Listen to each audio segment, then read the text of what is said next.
Testing 1 2 3. Testing 1 2 3. This is Radio Free Mormon on the air, broadcasting behind enemy lines. When I counsel people around faith crisis stuff, they're always just really, got to get my kids out of the church, if they lose their faith. And they sort of think that being a Mormon is the worst thing in the world. But it is so common for kids raised by secular parents to become fodder. You know, I have a joke. What do you call a kid raised in a secular home?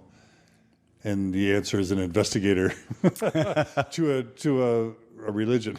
Yeah. You know, an investigator to Mormonism or to Jehovah's Witness, because it is. I think kids raised in secular homes have a hard time remaining secular. I don't think we as secular parents, and this is a total sidetrack to your story, but I don't think we as parents, secular, have figured out how to raise our kids in a way to where they feel full and then aren't vulnerable, if you think of it that way, to missionaries of whatever religious faith that come along. Because a lot of the people that attend my workshops and retreats, when they tell me their story of being converts, they were raised in secular homes. So it's interesting that in some, I guess the point I'm making is that to some degree, there's going to be this cycle where generations go in and out of religion, and I just wonder if that's even avoidable. You know? Well, I am not a pure rationalist by any means. I think I've already hinted at that by talking about my belief in other powers that are out there, maybe extrasensory powers, at least beyond the five senses. But I think that people generally are spiritual beings, and there is a part of them that craves spirituality. Not all of them, a lot of them, and I was one of them. So if you're raised secular in an absence of any of that, then there's probably going to be a craving for it, and you may end up going for the first thing that presents itself down the pike. Yeah. That reminds me of a great story, I got to tell you. On the mission, we have different general authorities who would visit, of course, and they would talk to the missionaries. And this was Elder, maybe his name will come to me, I can't remember. But doesn't make any difference. But he's addressing the missionaries. And you know, when you've got a general authority who's out there talking to the missionaries, they can let their hair down quite a bit. And it's not general conference time anymore. Thank goodness. It's so boring. But I remember this particular general authority is talking to all the missionaries, and they're out there. He says, now, when you get home, okay, I don't want you to marry a woman because she can sing.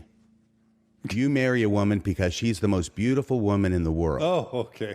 You don't marry a woman because she can sing, i.e. for some spiritual reason, right? You don't marry a woman because she can sing, because I guarantee you. Marry for beauty, not for talent. Is that what he's saying? Yes, because you love her with. I understood what he was saying is you marry her because you love her with all your heart, not because you think she's some spiritual giant. Interesting. And this is how he's saying it.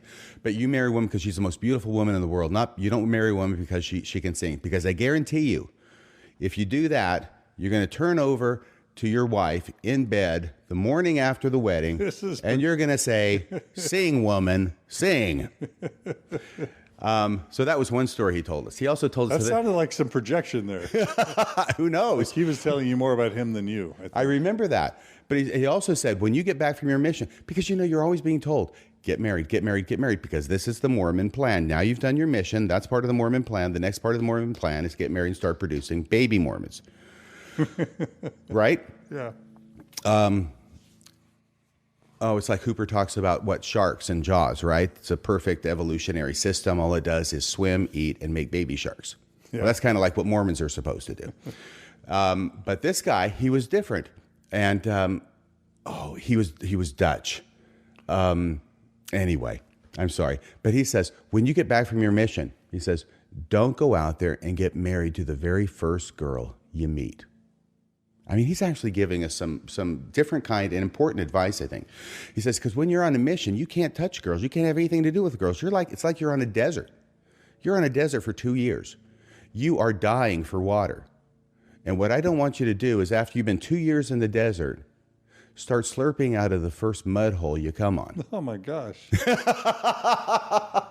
No, but he's saying, you're going to be really, really desperate. Don't latch on to the first thing. You Slurping take out of your a time. mud hole? Yes, that was the expression he used. I've got to tell you. These are children of our Heavenly Father. Slurping out of a mud hole is, I guess, a fine metaphor. It is, but it's one I remembered after 40 years. Yeah. And for you, the stakes would have been high because you would, your parents had such a difficult relationship that you were probably thinking, I don't want to repeat the unhappiness in the home that my parents modeled, right? No, you're giving me way too much credit, John. No, you're giving me too much credit because I know that I'm going to get married to a Mormon girl in the temple and everything is going to be perfect because Mormonism. Hey, Bob says Diager. Was it? Yes, was it Diager? Jacob. So thank Bob. Bob, thank you. Jakob de Jager. How did you know that? Did he tell you the same story? I was trying to find it in my mind too. Or because he's Dutch? Dutch, yeah. Diager. That's Okay. a Dutch name. And yeah, he was great. yeah. And Laura Lee says, my first husband married me because I could sing LOL. So. Uh-oh. Did you say her first husband? First husband, yeah. Okay. So thanks, listeners, for giving us the input. My first wife, and I don't want to get into a lot of family stuff. For me personally, you share all you want. My first wife was a soprano. I can't know. She had a very high voice, very trained. She was a very, very good singer. Okay. But that's why I know this joke. What's the difference between a soprano and a terrorist, John? Tell us. You can negotiate with the terrorist. So high drama, basically diva. Soprano, yes. Total divas. Sopranos are divas, high drama. They have that reputation. Yeah. I don't want to offend any sopranos who might be watching. Okay. So you come off your mission, and do you go to BYU? Do you get married? What do you do? No. My parents are down in Austin, so I moved down to Austin with them. And frankly, University of Texas at Austin is right there in Austin. Good school. Yes, and resident Hook 'em horns. tuition. Yes, Yeah, thank you very much. Yeah. But in-state tuition. Yeah. It was so low at the time. Yeah. Texas is cheap. It really was. Now, it's not that way anymore, but at the time, I couldn't even believe what it was when I heard what it was. And so that was an offer I could not refuse. Yeah. Going to BYU, I thought, I'd love to go to BYU because then there's all those girls there, right, who can appreciate what a return missionary. Yeah. Right? Yeah. Yep. With the RM smile. Yeah. Do you know what that is, John? Yeah. Celestial smile. Yeah, right here. Yep. Right? Okay. Yeah. So they know all that stuff. And that's because that's what's supposed to be happening next. But really, I'm down there at UT. I'm going to school down there. I'm getting involved in dance in the community as well as studying dance. My undergraduate degree, which I studied there, is a Bachelor of Arts with a major in dance. Yeah. So I studied dance there. My ballet teacher was John Dehlin, who was in his late 70s and had transferred down to UT from the American Ballet Theater, where he was the director there with Mikhail Baryshnikov at the time. Wow. And he was just one of these old style ballet teachers with the cane and walking around, and his hips are shot because of ballet. And he's just a wonderful, wonderful person. One of these people that if he loves you, you are in. But if you do something to offend him, then you may as well just leave right now because he's going to hate your guts. Yeah, another diva. Yeah, I think so. But very, very disciplined. I mean, if you're in class and you're at the bar and you're doing your stuff right, there's a clock on the wall, just like in most classrooms. There's a clock on the wall. God help you if he catches you looking at that clock. Discipline. Let me ask you this. Obviously, the world of musical theater and the world of male dancing has a historic reputation of being something that gay men do and straight men don't do. And I'm not trying to feed that stereotype, but I imagine, especially in the 80s, there might have been people saying, "Well, you dance, that's sissy," or "Oh, you're gay," or whatever. Or you just would have been exposed to other gay men who would have been dancing. Now, this could be all wrong, but tell me if that was at all a thing, and if you were even thinking about homosexuality or LGBT people or whatever back then, as a Mormon. Thank you for bringing that up. No, there was nobody around going, "Oh, you're a sissy," or "Oh, you're gay because you're a dancer." But I don't mean to be offensive by that, by the way. no, it's okay. It's very hard to offend me. No. Even my listeners. I grew up in Texas, so I can imagine that possibly happening Yeah. back in the 80s. But there are all these gay guys. Basically, first off, obviously, lots more women who are going to be dancing than men, or boys and girls, as Mr. Dehlin would say, boys and girls. It doesn't make any difference how old you are. It's boys and girl dances. But there are lots more girls, but there's certainly a number of boys. There's only one other guy that I knew who was straight. Okay? Maybe two in the whole dance department, other than myself. And it's just being immersed in this culture where you've got all these gay guys who are around. You know, you're changing clothes. It's no big deal. It's not like anybody's coming on to me or anything like that, but they're very, very, very gay. But I sure didn't want to see it. I did not want to see that they were gay because that was causing an awful lot of problems inside me, mainly because of Mormonism, because I know that gay people are wrong and they're evil. Evil might be overstating it, but boy, are they wrong. Iniquity, yes, perverted, like those are... Kimball would have used that sort of rhetoric back then in the early 80s. Yes. Miracle, forgiveness, all that. Yeah. So I'm in this culture, and I like these guys, so I certainly don't want to find out that they're horrible because they're friends. So here's a story. I wrote about this back in a blog a while ago. It's called A Mormon in the Dance Department. That's the title of it, A Mormon in the Dance Department. And my friend, Chris Caswell, he's gay as the day is long, but I don't know that. I won't let myself know that. Okay. And this is how we live as Mormons, probably in other areas as well, but we live not letting ourselves know things. Some things are too dangerous well said. For us to know. So we spend a lot of time whistling past the graveyard. And I was this way with my friend, but here's the deal. I'm not driving to school. My folks live on the outskirts of town. I would take a city bus to a mall. It did not go all the way to our house. It went to a mall. And then my dad, who worked at the time, when he got off work, he would come to the mall and he would pick me up and drive me home. Okay? And a lot of times he was very late picking me up because sometimes work went later than other times. So, but this day, Chris Caswell needs a ride to his house, and he doesn't live that far from the mall. But I tell him, look, my dad comes and gets me at the mall, so why don't you come with me? We'll ride the bus to the mall, and then we'll wait for my dad to come get me. And I'm sure he'll be happy to give you a ride to your house. Oh, okay. So now we're riding on this bus, and it's a beautiful day out. The sun is out. I'm sitting in the bus seat next to Chris, and I look over at him, and he has this book open, and it's a play, and he's reading the script of a play. And it's called Bent. And I don't know what Bent is, but it has a rather strange cover on it. And I'm kind of looking at this and I say, Chris, what is that book you're reading? And he says, it's a play. And I said, what's it called? And he says, Bent. And I say, really? What? I haven't heard of that. What's that about? He says, it's about homosexuals. And I said, really? Why are you reading a play about homosexuals? I'm sorry. Okay. Really? Why are you reading a play about homosexuals? And he looks at me and says, because I am one. Whoa. What year is this? 84? Like 82, 83. Okay.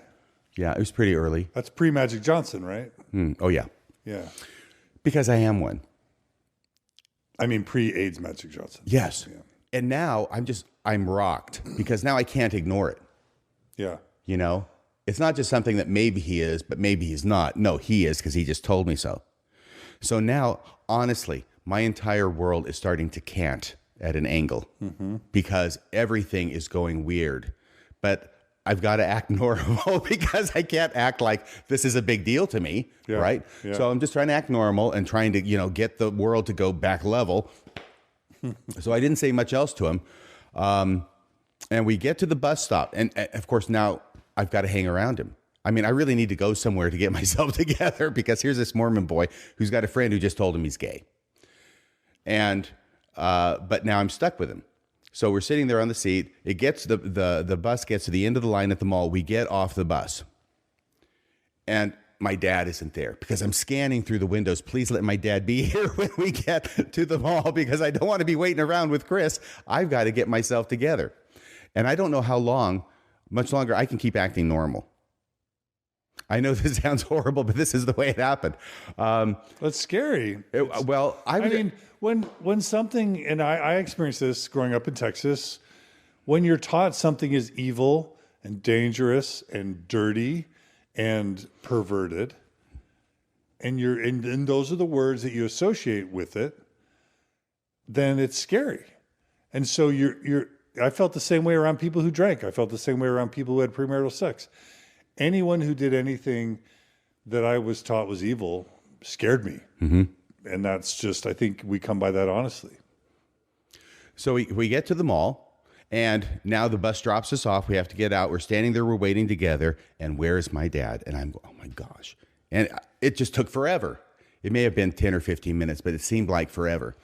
And I am just trying to act as normal as I can. And finally, Chris looks at me, and I'm thinking, I must be showing this all over the place. Chris looks at me and says, is this going to be a problem? And I said, oh, no. It's fine with me. It's fine with me that you're gay. I don't care that you're gay. I have no problem with your being gay at all. Yeah. And he says, I mean, your dad giving me a ride to my house. Oh. And I just busted out laughing. I busted out laughing when they said, because I had been totally misinterpreting him. And I had just made a total fool out of myself. I just laughed and laughed, and he laughed and laughed. And all of a sudden it was like, it's okay. We're just two people again. Oh, good. We're just friends again. Yay. Yeah. Nice. So that's that story. Another story happened was with a guy who was in the dance department named Maurice Dancer. His last name was actually Dancer. Mm-hmm. He was this tall, lithe guy. Everybody liked Maurice. And I remember having a conversation with him once because he was so dang nice. And I liked him so much. This wonderful smile. But he's gay. And I actually talked to him a bit about that once. And I said, how is it that you can be gay, Maurice? How can you be gay? And he was so kind and so nice to me. And he says, well, Radio Free Mormon, well, RFM. He says, well, it's like this. You like girls, right?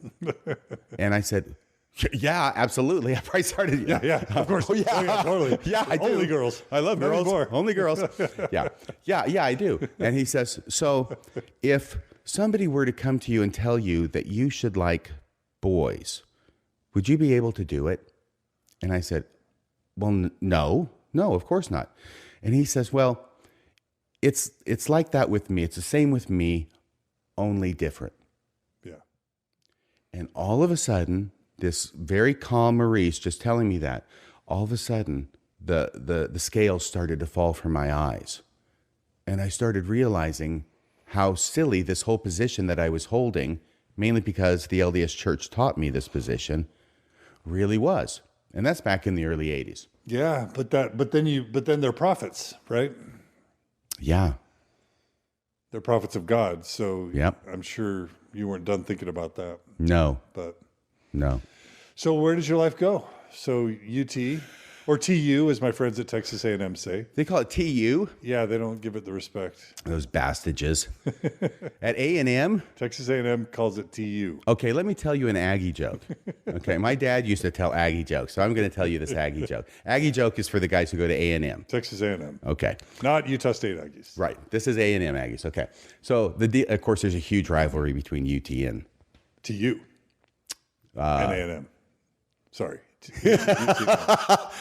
Okay, so my dad would tell this joke. He'd say, "Yeah, this some guy, some Texan went into a bathroom and he sees over here at this stall this Aggie who's using the John, and as he's standing up after he's done, he pulls his pants up and a quarter falls out and right into plop what he's left there before he flushes, and the guy stands up and puts his pants on and turns around and is looking down at that mess where that quarter in it.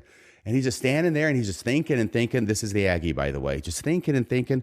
And finally he reaches into his pocket and he pulls out another quarter.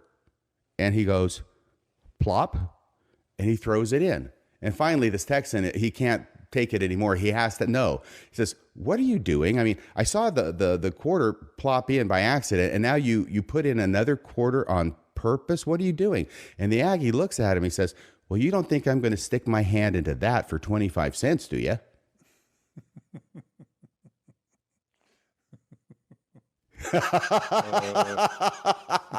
Aggies. Yeah. Yeah. Well, much love to my Longhorn and Aggie friends out there. What? Oh, you're pointing there. No, it's good school. Okay, so you're at Texas, University of Texas, and you're studying theater. Yes. Okay. Yeah. Very nice. And were you in the institute? Were you going to the institute? Oh, yeah, absolutely. Okay, I'm so sorry. I got off on the interesting stuff, the non-Mormon stuff for a second there. All during this time, okay, I am studying Mormonism because I have suddenly become a self-appointed apologist. There is something that really appealed to me about the fact that people attacked the church. And they would attack it. There were bookstores. They'd have book sections about anti-Mormon stuff. And during this time, there's also Ed Decker, the early 1980s, and the God Makers, and the book and the movie and everything, and it came to our town. So it was very appealing to me. So I study. I mean, I could tell you all the things I did to study, but let's just say I read and I studied an awful lot of stuff. Went to institute class all the time. I do want to tell you a little bit about David Knowlton. Yeah, I know David. I saw him at a Chinese restaurant just the other day. Did you? Yeah. Well, we were at UT together. Oh, that's so cool. Of course, we were completely different parts of the campus. I don't think he was anywhere near the drama department.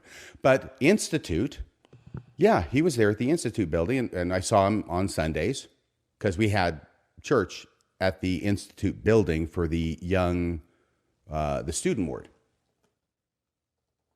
So he said some things that really bothered my TBM soul back at the time that I really found objectionable.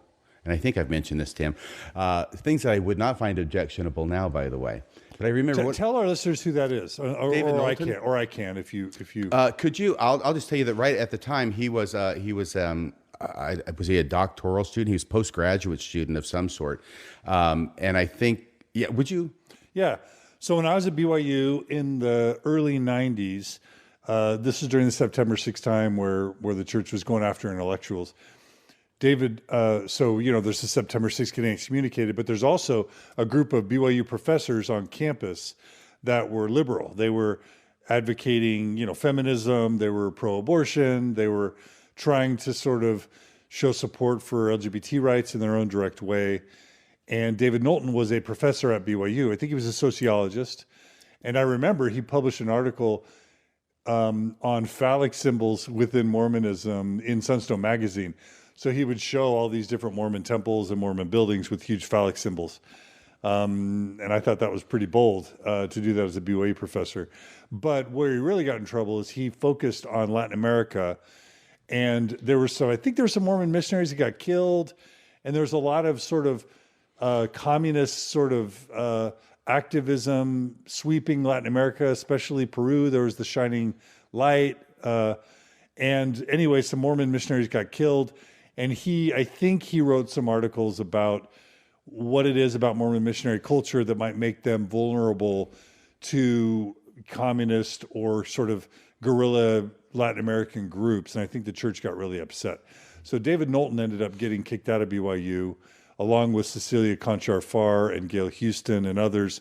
Their continuing status wasn't renewed. And eventually David Knowlton ended up at UVU, where I think he still teaches to this day. And he's a great scholar and a great thinker and a good guy. And not that this matters, but I think he's also gay, openly gay. And I don't know if that had anything to do with him being kicked out of BYU. But anyway, just a great guy.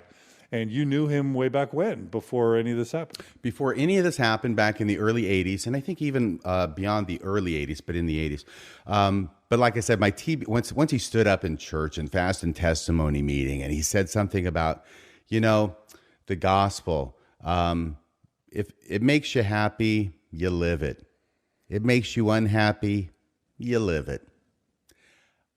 And I was just indignant inside myself. I thought, no, if you live the gospel, it will always make you happy. It will never make you unhappy. What are you talking about? Yeah. So once again, there's that aspect of me. But the main thing that I remember about David Knowlton was when we were taking a class together.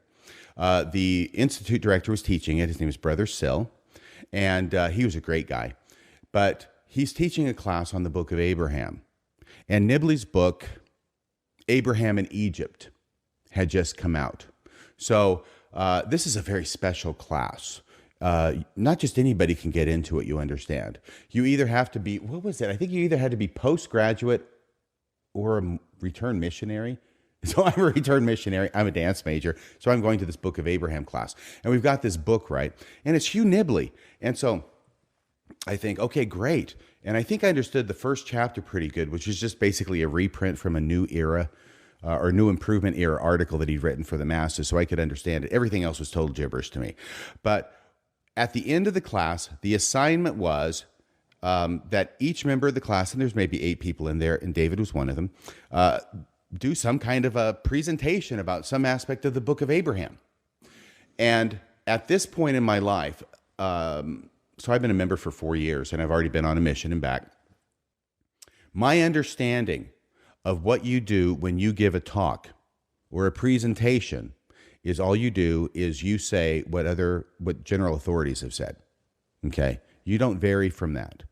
And as long as you do that and quote the basic scriptural proof texts, right, to support it, you're good. So I did something along those lines. It was totally unimaginative, uncreative. But David Knowlton gets up there and he gives a presentation about something that was completely novel. It was his own understanding, his own insights into the book of Abraham. And I was astounded by it. And I thought, well, he must be doing the same thing I'm doing, right? Because a good Mormon is not creative. A good Mormon is not creative, at least not doctrinally or theologically. And I went up to him afterward, and I think I bowled him over. I was so enthusiastic about what it was that he did. His eyes got big behind his glasses, and I said, that was so incredible. That was so fantastic. Where did you get that information? Well, I didn't get it from anywhere. Well, from the book of Abraham. I just saw that myself. That was significant to me. Suddenly I realized, wait a second, you mean it's possible to actually look at the scriptures and see things that other people haven't been seeing before or haven't talked about before? Or just to parrot what a general authority thought or interpreted a scripture to mean. Yes. Yeah. And this is one of the things that happened in the 1980s is that I immersed myself in LDS literature, whether it was the seminary manuals, the institute manuals, the big thick ones, the huge ones. And I read through all of those along with the scriptures as we're going through. I mean, myself in my room. I was doing it on my own. And reading all these books. And I was very much into doctrinal books. The Sidney B. Sperry Symposium they had every year, and they'd have mostly BYU professors apparently come and present papers, and then they take the papers and collect them and put them in a book. And I would always love it when I saw those, because I'd go and read those, and studies in scripture, all these things I'm reading.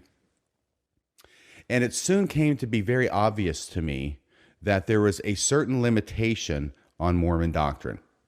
Okay? When I first joined, it seemed incredibly expansive. It seemed huge. I couldn't keep track of it all. I mean, when I first joined the church, I had trouble keeping the first vision separated from Moroni's vision, right? But it seemed very vast, but I continued to study, and it seemed like all of a sudden you bump up against the edges. And now you can't go beyond that. And in fact, you're told by general authorities you're not to go beyond that. Don't go beyond that. This is all that there is, and there isn't any more. So then I stopped reading those types of things. It also seemed to me that the vast majority of BYU professors who are writing scholarly papers and having them published in the Sidney B. Sperry Symposium are kind of just doing the same thing. They're not trying to find out anything new. They're simply regurgitating stuff that's already known. There were some exceptions to that, and I would make notes, and try and figure things out, and I appreciated them.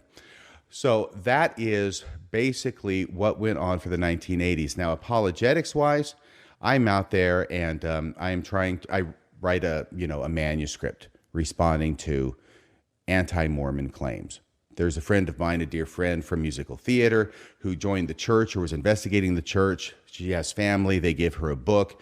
It's called Answering Mormons' Questions, and it's 33 chapters. It's a small thing, right? 33 chapters saying these are typical questions that Mormons ask, and here's the response to them, just to knock them off at the knees. And she had a question, and I answered it for her. I was able to answer it to her satisfaction. I said, can I see that book? Yeah. So can I have it? Yeah. So I took hours and hours and hours, days over several years writing responses to this book and making it into a manuscript. And of course, nobody wanted to publish that, but that's okay. It was a good exercise for me. And then Dick Bear comes to town.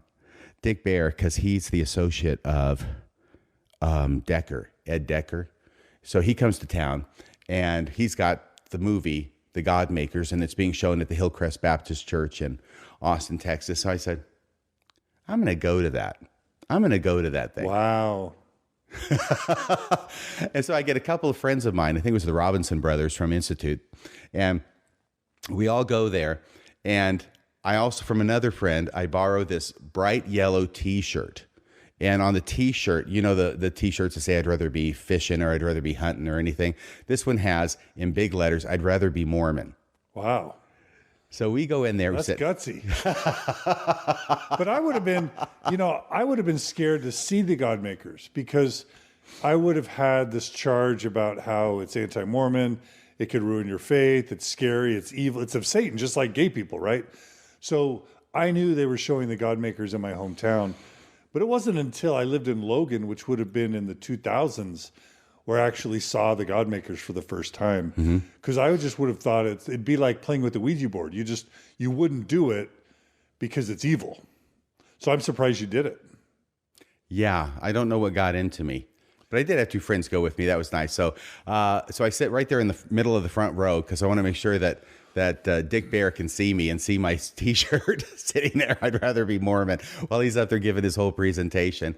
And then afterward, he opened it for questions, and we got into it. But you saw the movie? Oh, yeah. And what did you think of it? I thought that it wasn't very well done. I probably had already heard a lot of the contents of what was in it before going there. Of course, there's the famous animation part. And what did I think of it? I think that when I'm in that frame of mind, what I'm focusing on are the things that they get wrong, or the things that they disagree with, or the things that they're making fun of with animation, as opposed to thinking, "Wow, that's a good criticism." Right. You know, because at that point there are no good criticisms. No. Against the church. You feel attacked, so it creates the backfire effect, and you believe in stronger. Yeah. Basically. Okay, so tell us about finishing your career at UT and finding a wife and starting a career and that sort of thing. Okay. And how Mormonism kind of progressed and all that. Yes. Well, I don't want to go into a lot of detail, of course, with family stuff because I have two ex-wives now, children with both. Things get messy fast. I did have to convert my wife and baptize her. Was she at the UT? Yes. Okay. So, but that was baptized her in 1983. Live to regret it. Hope she's not watching. Hey, you be nice. I'm not digging. Don't dig your own grave. I'm not digging. Oh my gosh. No, I went out of my way to baptize my first wife. So, but that was 1983. But she you was married baptized. The temple? Oh yeah. Which temple? Dallas. The Dallas temple wasn't built in what year? 1985. Okay. I hadn't said the year yet. I had said when the baptism was. Okay. So you was were new. Married in 85, right when the Dallas temple was brand new. Yeah. Okay. So anyway, then, I've graduated from undergrad with a degree in dance, which really wasn't going to help me a whole lot. So I worked at a bank for a year and a half. Then I went back to law school. Where? UT. Okay. Yeah, University of Texas School of Law. So I went there for 3 years. And while I'm doing this, just to keep my sanity, thank goodness I was a member of a jazz dance company, Third Coast Jazz Dance Company. So I'm going to school and working half-time as a law clerk and going to dance class and stuff in the evening. just for listeners, I just put a link up to the cartoon for the God Makers under YouTube. It's titled something like banned Mormon cartoon that the church doesn't want you to see. What is it? What is the title? Banned Mormon cartoon extended version. It's got 2 million views. But Google it. Just put banned in front of anything. Google it. It's fun and it's interesting to watch. Yeah. And it really is. I'll just say, when I watched the God Makers, 10 years ago or whatever, I was split because it certainly was schlocky and it certainly was trying to take us down. But I was amazed at how much truth it had to it, especially the part about alienation. Because I think, if I remember right, they interviewed some people that had left the church and they talked about being totally alienated and estranged from their parents. And I was like, whoa. Plus the theology about becoming a god someday, that was legit. I mean, that was what Mormons loved about being Mormon. Now, the church has since downplayed that and distanced itself from that doctrine. But the God Makers got a lot of things right. Okay, they got Satan wore a different apron. They came after the temple ceremony. They showed people doing the temple ceremony. Again, legitimate, weird, creepy stuff that the church ended up changing.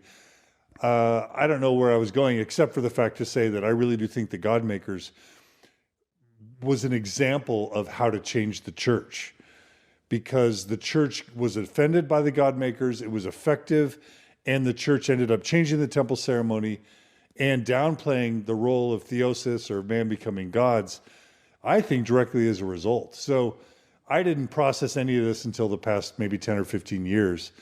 It certainly made a lot of evangelicals hate Mormonism or mock us or sort of other us as non-Christian. But for me, looking back, the two things that were most profound about the God Makers were, number one, it was more accurate than not. And number two, it really did change the church. And I've been all about trying to help Mormons, but also, if possible, secondarily change the church. And it's just curious to look back on that now. It was a hated thing, and now I kind of think it was a really effective thing. What do you think? I think that I had never thought about the God Makers being any force for change in the church before this. You may be right. I think that the church has a track record of making modest changes in response to public embarrassments, and usually they excommunicate the people who cause the embarrassments, and then they make the modest changes and say it's revelation from God, and certainly has nothing to do with that embarrassment that happened, and that person's never going to be thanked or reinvited back into the church. The caravan moves on, so to speak. And I should also add that Ed Decker is alive. He lives in Southern California, and he listens to Mormon Stories sometimes, and he's texted me. So, Ed, if you're watching, shout out to you, Ed Decker. You're still alive. Oh, really? So he used to be up here in Issaquah. Yeah, no, I remember that, but he told me he's like in Palm Springs area. Oh, good. Well, it's probably better for his health. Yeah, he's certainly getting up there. Okay, so you get married in the Dallas Temple, trying to live the Mormon dream. How long were you married? Oh, gosh. Is it okay if we don't even go into time frames on that? Okay. As far as being married, I just don't want to start down that road. Not that there's anything terribly offensive about how long a marriage goes, but I would want to talk to you about. Yes, that's okay. I don't want you to answer anything you don't want to answer. Yeah. I probably already overstepped earlier. Okay. And I'll probably do it again if I keep going. Okay. But no, so I'm really, really into Mormonism. By the way, this studying this apologetics, which goes on for all of the 1980s and even beyond that. I mean, I read every apologetic work about Mormonism, and there are several that are produced. I'm reading the scriptures. I'm marking them up. I am the Book of Mormon answer man, is what I want it to be. Anytime anybody's got a problem, I'm the guy. Missionaries are teaching someone, they got questions they can't answer, they call on me. So I'm in law school, and it is my last semester of law school. It is the spring of I am a little bit older than I look. I almost said 1889. It's 1989, and I take it upon myself now to create a curriculum for an institute class called Defending the Faith. And the idea is it's 12 classes, 50 minutes long each, and dealing with the most commonly heard criticisms against Mormonism. So I do that. I get the okay from Brother Sill, who's known me for about 10 years by now. He did sit in on the first couple of classes, though, just to make sure that everything was going okay. And then finally he said, that's fine. He can do it on his own. And ended up taping all of those on cassette tape. So over at the radiofreemormon.org website, I have now managed to put up 6 of those classes. And they're called Radio Free Mormon, Defender of the Faith. And then there's parts 1, 2, 3, 4, 5, 6. And I still have 6 more that I have to format so I can put those up. Yeah, people are enjoying those. Are they really? Because I kind of worry about it because I know it's like exactly the opposite of what I'm doing as Radio Free Mormon, but it's a very real part of my development. And a lot of people have wanted, even from the very outset, for me to sort of go in as I'm talking 30 years ago and have the Radio Free Mormon today like countering what it is I'm saying back then. And I understand why that is, and I thought about that for a while, but I also thought, I think that it's important to allow that to stand on its own, okay? Sure, I could go back and I could cut myself down, or I could say, yeah, that's what I thought then, but then I learned this or something, but I can do that in other formats, and I think I have in many other formats, but I think that I want that to stand as a representation of who I was and where I was 30 years ago. Yeah, I think that's cool. So you start developing the identity of being a defender of the faith. Mm-hmm. You start a law practice, I'm assuming. I joined a prosecuting attorney's office in Washington. In Washington State. Yeah. Okay.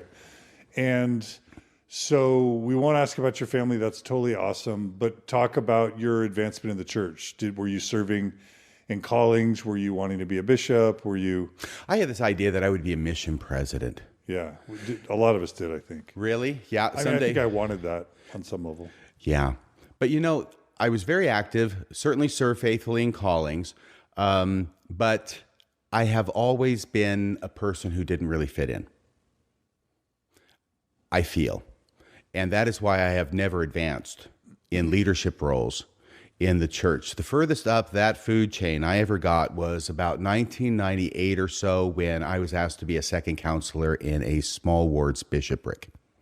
And I got released early from that, So I think it was very clear to the people who make those callings and extend those callings that I was a person who did not fit the mold.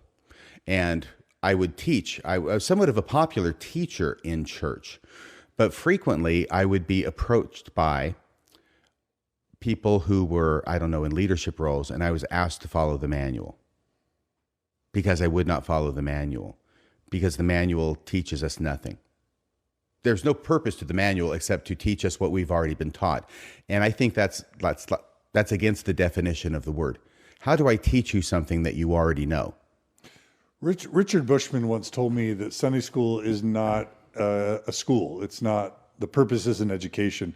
It's to reaffirm the doctrine that we all are supposed to believe. And so it's more of a ritual than it is a classroom. Yeah. And I think that's pretty wise and astute. Oh, I think it is too, because it's come to me that we have teachers throughout the church. I mean, that's got to be the most populous calling, right?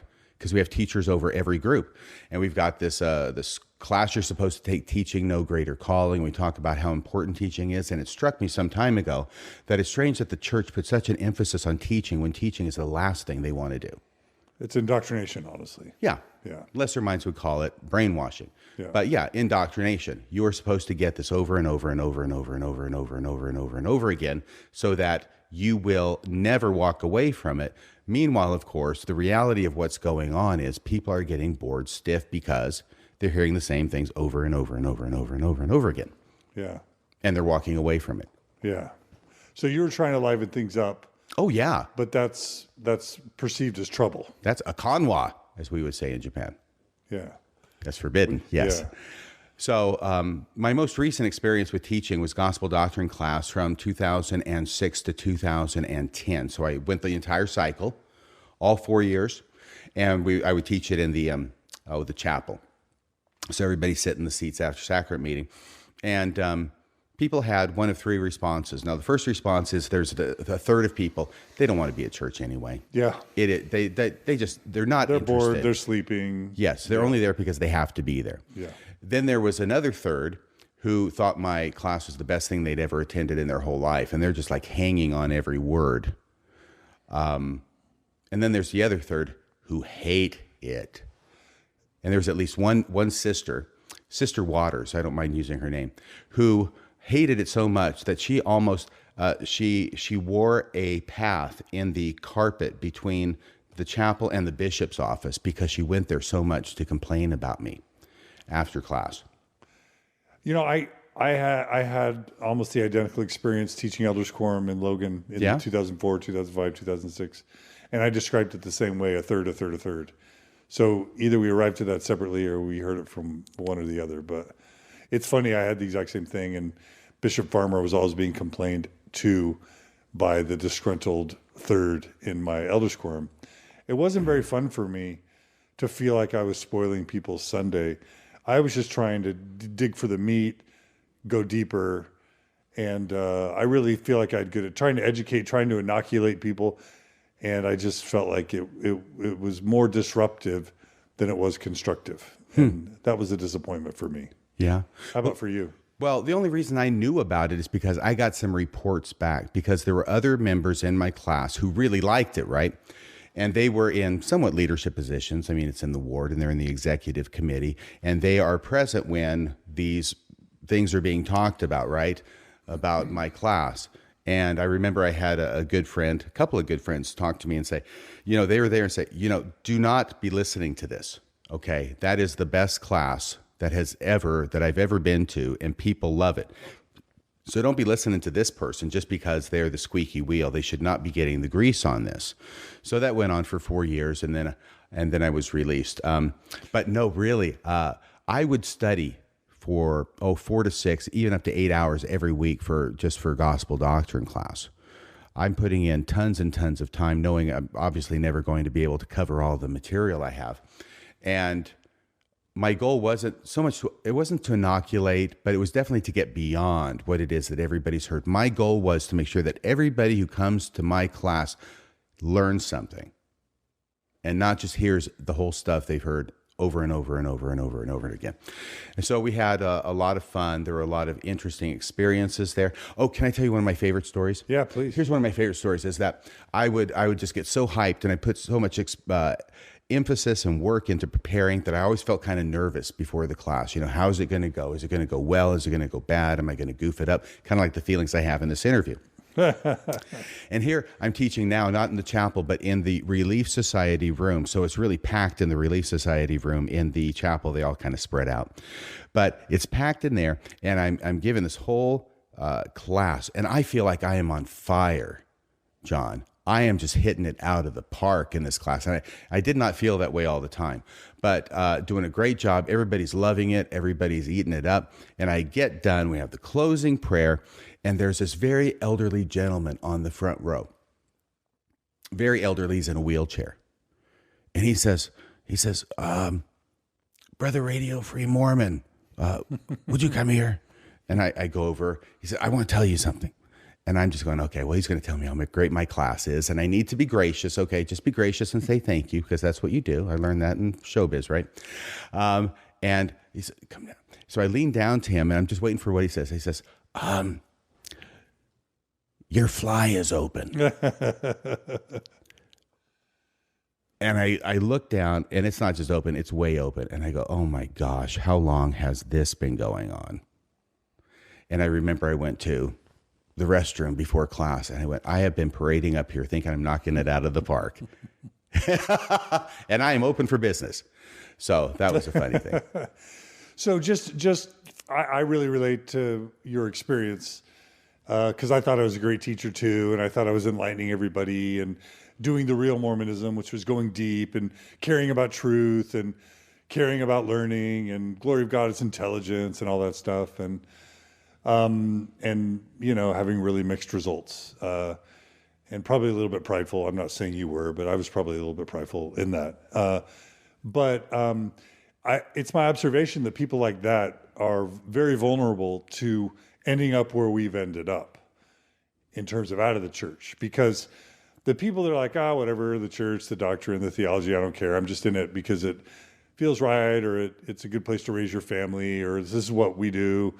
those people actually sometimes are more secure in the church. But if you take the doctrine and the history and the theology seriously, if you give it your all, if you care about truth, especially in the 90s and 2000s, that's going to take you to places that you shouldn't go if your primary goal is remaining faithful. So, there be dragons here. yeah, I'm just saying I can see where this ends up just from how you're talking about it, because we don't want truth as Mormons. We don't want to go deep as Mormons. We don't want, it's not your job. It's a general authority's job to tell us what to think and to feel. It's certainly not some Yahoo Sunday school teacher's job or some seminary teacher to go deep and tell us about the intricacies of polygamy or to help reconcile the Book of Abraham. That's not what's going to lead to healthy, happy Mormonism. So I can already see the writing on the wall in your story as you're talking about it. Mene, mene, tekel, upharsin. What is that? The writing on the wall. Yeah. Book of Daniel. Anyway, yeah, absolutely. That's the last thing that Mormons want to know is the truth. Yeah. It's crazy, isn't it? Yeah. Because they're all about the truth. But honestly, that's the last thing they want to know. And they will avoid hearing the truth at all costs. Right. And I certainly did for a long, long time. I can go back to even when I was reading through the New Testament the first time on before my mission. And I can't really understand this very well, and the Gospels, okay, I can understand that. Okay, then I'm getting into Paul, and for crying out loud, what the heck is he talking about? And I'm just reading it so that I can have read it. But there are places where he's saying things that are completely different from Mormon doctrine, at least the way I'm understanding it. Yeah. That doesn't sound like Mormon doctrine, Paul. Right. What's wrong with you? Yeah. So I remember very specifically in my head turning my face and walking past what he was saying. It was whistling past the graveyard.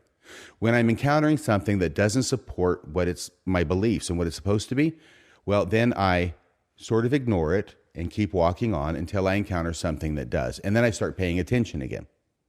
I was aware of myself doing that, even at the time. And it's okay because I know there are parts you don't want to talk about, but we just jumped from like the mid 80s to the early 2000s. Mm-hmm. Let me just ask, there's this whole history of farms and eventually probably the AOL message boards or some of these internet forums like FLAC or View from the Foyer that preceded blogs and podcasts. And of course the AOL chat boards for people who cared about Mormon history or talking about difficult Mormon things. Were you plugged into any of that early, either Farms or Maxwell Apologetics or FAIR, or were you plugged into any of those early internet Mormon discussion forums? As far as discussion forums, no, but farms, absolutely. The whole 1980s, I'm in Austin, Texas, going to undergrad and then to law school, which I finished in 1989, get a job up here in Washington in 1990, and I move. But during those entire 1980s, I am not only buying books, I mean, every week when I get or 2 weeks when I get my paycheck, right? I'm covering expenses, but I'm taking whatever I have left and I'm going up to North Austin to where there is an LDS bookstore in the back of some guy's house, and I am buying books. So you're buying Hugh Nibley books, you're buying, yes. Do you know who's the Joseph Smith apologist guy that told all those stories about Joseph Smith? Truman Madsen. Truman Madsen. Yeah. You're into all that stuff? Yes. Okay. Absolutely. And of course, at the time, there's FARMS, Foundation for Ancient Research and Mormon Studies, founded by John Welch. And their whole point is to take all this scholarship, faithful scholarship, apologetic scholarship, about the Book of Mormon and make it publicly accessible before the internet. So what they're doing is they're taking all these articles and they're just copying them off. And for the price of copying and postage, they will mail it to you. And so when Welch comes out with his chiasma stuff, you would have known about it and been excited about it. Well, technically, he came out with it. He discovered it when he was on his mission in Germany in 1968. Okay. But then shortly after that, he came out with it. But I found out about it probably in the early 1980s. Okay. I had this incredible experience because I was aware of it. I'm back from Washington, where I'd spent 2 months studying for the bar in 1989 and taking the bar at the end of July of 1989.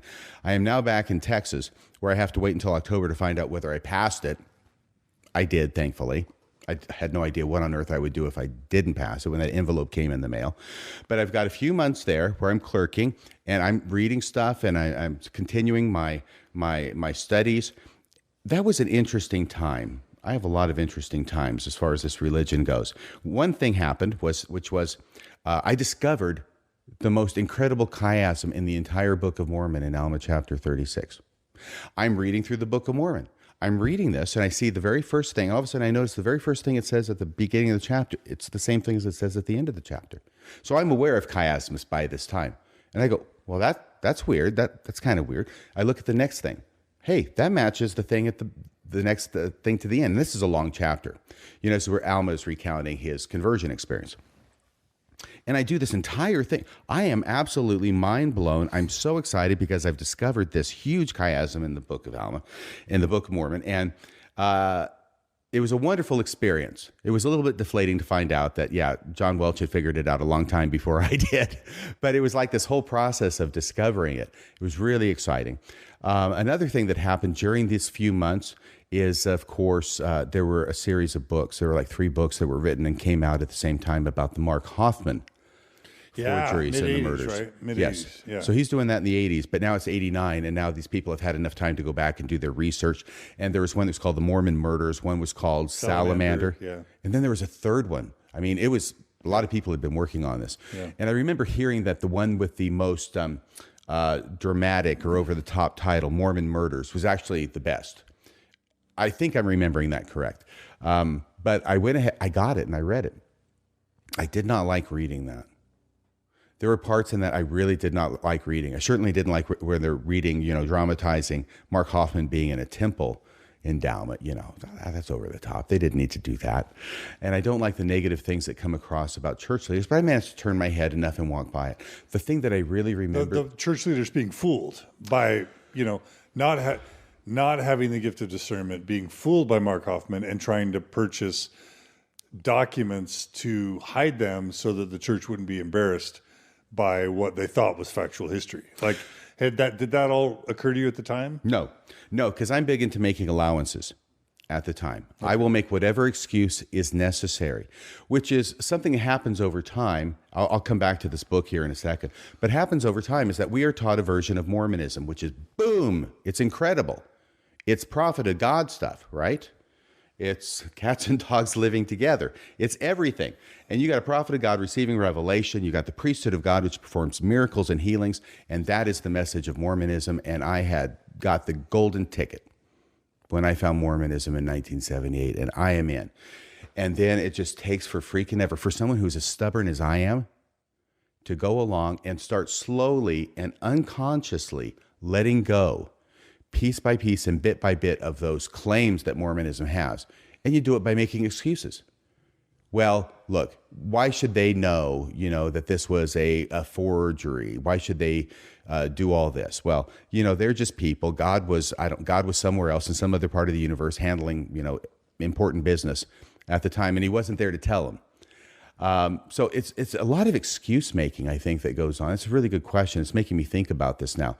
But that wasn't it. The thing that I didn't like about the book was when it was talking about Gordon B. Hinckley and being a detective coming to see him about this issue, and the detective and Gordon B. Hinckley saying to him, "Are you a Mormon? Are you a Mormon?" It was like always wanting to test to see whether this person was a member of the church to see how much influence he had over him. Yeah. It's a very small thing. How small is that compared to how big it is? We're missing the fact that we're paying thousands of dollars for these fake documents and then hiding them away, hoping that we can keep the lid on this. And then this guy goes out and blows up people. That's big, but it was that little thing that needled me because I didn't like that. I didn't like that idea. I thought, that's not cool. He probably didn't do that, really. I mean, this is Gordon B. Hinckley, Mr. Nice Guy. So, but it bothered me. The other book that bothered me at the time was I'm reading a book by Randy, the amazing Randy, James Randi. Yeah. Shout out to my friend Tyler Meesom, who made the movie An Honest Liar, talking about the amazing Randy. If you haven't watched it, check it out. It's brilliant. I have, and I've been following him since the early 1970s because I was into magic, and there was a magic magazine, and I was following his crusade against Uri Geller. Yeah, the fake psychic, or at least if I'm trying to be objective, a person who proclaims to be a psychic and do incredible things by real legitimate psychic powers and get lots of money for it, who James Randi, hates his guts and is after him all the time, exposing him. So, but he had written a book, and I read it during this time. It's called Flim Flam.